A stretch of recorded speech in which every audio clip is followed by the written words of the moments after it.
or if at all, I mean, the likes of Musalia Mudavadi were to hold any form of water, how should they go about to ensure that, they address the concerns that go ahead to promote inclusive leadership in Western Kenya, or perhaps address the things that actually deter them from achieving inclusive leadership? As we move closer to 2027, although there is a petition in court. Yes. You remember what we were discussing? Yes, the other time on whether it is in 2027 and even the 2027 information. Yes. Yeah. So as we move closer, the regime in power will be held to account. It will be the promises versus the deliveries. And the people are very conscious about what was promised vis-a-vis what has been delivered. Yeah, so it will be the Ruto team and the Ruto team. Musalia and Wetangula have clearly indicated that they are sticking with Ruto up to 2032. Right. Yeah, so then they'll stick on that bandwagon. Then we'll have the other anti-Ruto team. And ultimately, the two formations will come out, each one of them with the issues.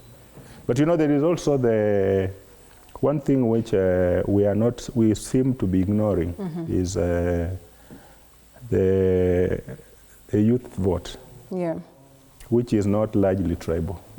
Yeah. We are... it has Meru, it has Gema. It has everybody. You have these kids whose mothers are not... you have parents who are coming from different communities. Right. You have kids who have grown up in the cities here. They have gone to school with different people from different communities. Yeah. So they don't think tribe. Their tribe is common issues. And that is going to, because that block is going to come out and register in a big way. And they will also vote. So that is one demographic that we seem not to be factoring in. We are just still preoccupied with the mobilization along the traditional mobilization, where you have the Ruto team is looking at reenacting 2007, where you have the Pentagon and the Kingpins. Right. You have the other team trying to reenact 2002, yet we are going to 2027. So that is one demographic that we really need to look at. How many of them are going to register? Okay. How are we going to message to them? How do we emotionally reach out to them? Because their issues are not, the way they want the country governed is totally different from the way we want the country governed. Yeah. And then the levels of awareness, their levels of awareness are quite high. So those are some of the things we need to look at as we look at the political landscape. Yeah. All right, and talking about the political landscape, I come back to you. Maybe just to add something on that.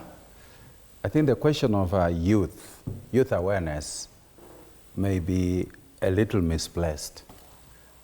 These youth that we have currently need to be advised. They need to be guided. So we can't, this notion that, these are tribalists, I don't buy it, because we walk in the villages. We hear what they say. When you are here in Nairobi, the youth of Nairobi and the way they respond to issues of governance is totally different from the village youth. Yeah. So the village youth is still that original youth from some community. Was inclined to some community. So this issue of, actually many people are cheated to think, and they will be so shocked that when the election comes, what they will be expecting will be the opposite. Okay. That assumption, to me, I don't buy it. All right. Now, as to, let's be focused on these Mulembe people. All right. The Mulembe people, the word Mulembe is peace. The Mulembe people are a peaceful people right from independence.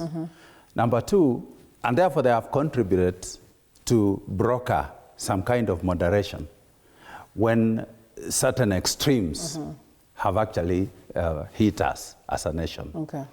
Now, the other issue is about the Mulembe nation again, why we are so keen on this is that our people are the production lot. They are the production lots everywhere in the nation. You go to Nyeri, you go to industrial area here in Nairobi. Who are the middle class to the low class and middle class? Okay. Most of them are actually Luhyas. You go to the farms of the rich. Most of the farm managers are actually Luhyas and maybe Luos and Kamba.